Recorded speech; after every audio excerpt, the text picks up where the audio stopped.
चैत्र नवरात्रि के 8वें दिन माँ दुर्गा के महागौरी स्वरूप की पूजा की जाती है। यह माँ का 8वां स्वरूप होता है।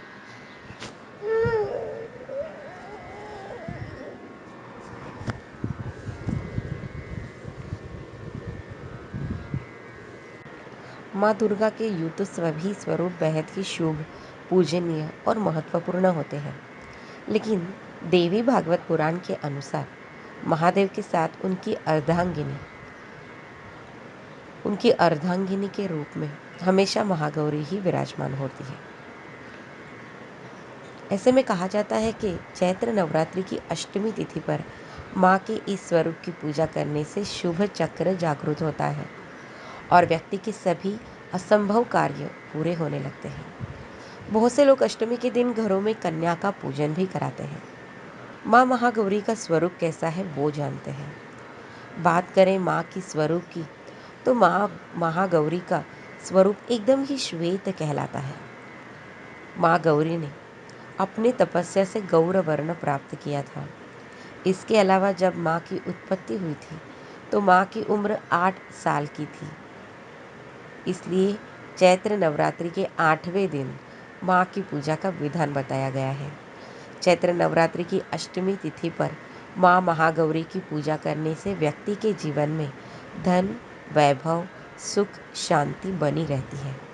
इसके अलावा कहा जाता है कि जो लोग नवरात्रि व्रत नहीं रख सकते, उन्हें विशेष तौर पर पड़वा और अष्टमी के दिन व्रत रखने से भी नवरात्रि व्रत का संपूर्ण फल प्राप्त होता है।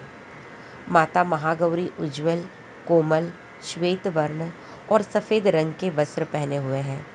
माँ को गाने और संगीत से बेहद प्यार है।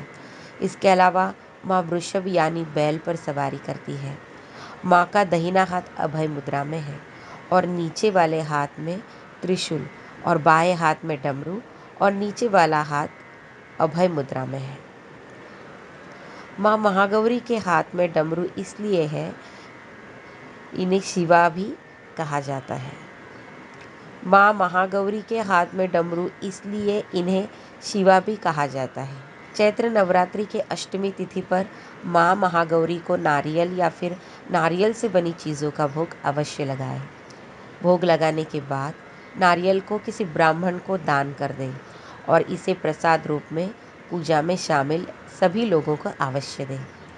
इसके अलावा जो लोग अष्टमी तिथि के दिन कन्या पूजन करते हैं, वो इस दिन माँ को पूरी, सब्जी, हलवे, काले चने का भोग भी लगाते हैं।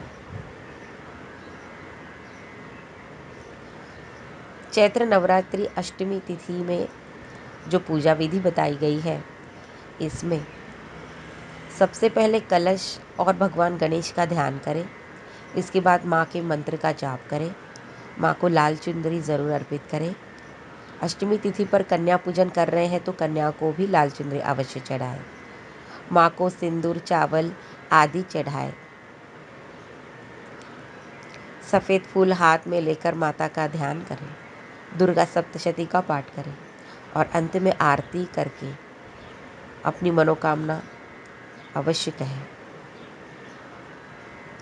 चैत्र नवरात्रि की अष्टमी तिथि की पूजा करते समय गुलाबी रंग के वस्त्र धारण करें। कहा जाता है क्योंकि गुलाबी रंग जो है वो प्रेम का प्रतीक है। ऐसे में जब अष्टमी तिथि पर आप गुलाबी रंग के वस्त्र पहनकर माँ महागौरी की पूजा करते हैं तो इससे परिवार के सदस्यों के बीच आपसी प्रेम बना रहता है। माता महागौरी को लगभग देश के हर हिस्से में पूजा जाता है। नवरात्रि के 8वें दिन माता के सभी भक्त अपने घरों में माता की विशेष पूजा का आयोजन करते हैं। माता महागौरी के प्रति लोगों की श्रद्धा इतनी ज़बरदस्त है कि माता महागौरी के उत्पत्ति से जुड़ी कई तरह की कहानियाँ देखने को मिलती हैं। हम यहाँ महागौरी के जन्म की कुछ सर्वसामान्य वैदिक कथाएं बताते हैं। एक कहानी के अनुसार देवी गौरी कन्या अर्थात अविवाहित लड़की है, जिन्होंने भगवान शिव को अपने पति के रूप में प्राप्त करने के लिए कठोर तपस्या की। पौराणिक कथाओं के अनुसार कन्या कोई और नहीं बल्कि देवी पार्वती थी। उन्होंने कई वर्षों तक घोर तपस्या की और इसके कारण उसकी त्वचा पर धूल जम गई, जिससे वह काली दिखाई देने लगी। भगवान शिव ने उनकी तपस्या से प्रसन्न होकर उन्हें विवाह का वचन दिया। गंगा नदी के पवित्र जल का उपयोग देवी पार्वती की मिट्टी और धूल को धोने के लिए किया गया था, जिससे उनकी त्वचा सफ़ेद हो गई और उन्हें महागौरी के नाम से जानने लगे। वही एक अन्य कहानी के अनुसार शुंभ और निशुंभ नाम के दो राक्षस पृथ्वी पर तबाही मचा रहे थे। उन्हें केवल पार्वती की पुत्री नष्ट कर सकती थी। भगवान ब्रह्मा द्वारा दी गई सलाह के आधार पर भगवान शिव ने देवी पार्वती की त्वचा को काला कर दिया। देवी पार्वती ने अपना रूप रंग पुनः प्राप्त करने के लिए घोर तपस्या की और भगवान ब्रह्मा से उनके रंग को बहाल करने की प्रार्थना की।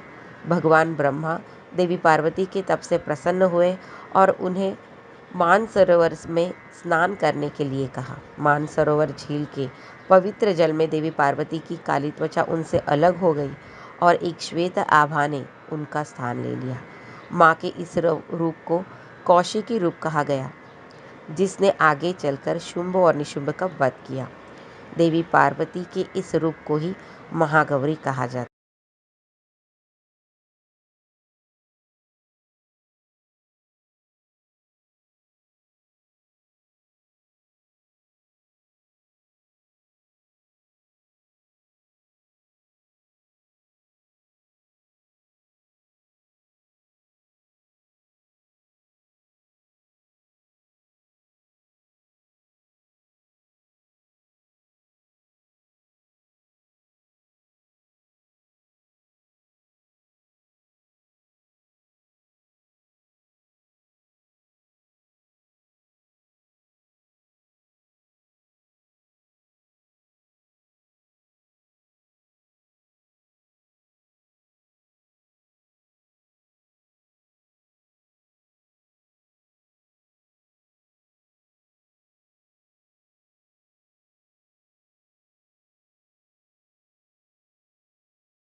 माँ हमें सिखाती है कि दुख, दर्द, भय, विनाश और मृत्यु अपरिहार्य है और इन्हें नज़रअंदाज नहीं किया जा सकता। ये जीवन के सत्य और इन्हें नकारना व्यर्थ है। हमें अपने अस्तित्व और अपनी क्षमता की पूर्णता का एहसास करने के लिए उनकी उपस्थिति और महत्व को स्वीकार करना चाहिए। नवरात्रि के एक विशेष अवसर है नई शुरुआत करने और देवी शक्ति को अपना समर्पण और श्रद्धा अर्पित करने का ये समय है। आप जीवन में अपने किसी विशेष कठिनाइयों से गुजर रहे हो तो आप दुर्गा सप्तशती का पाठ ज़रूर करवाएं।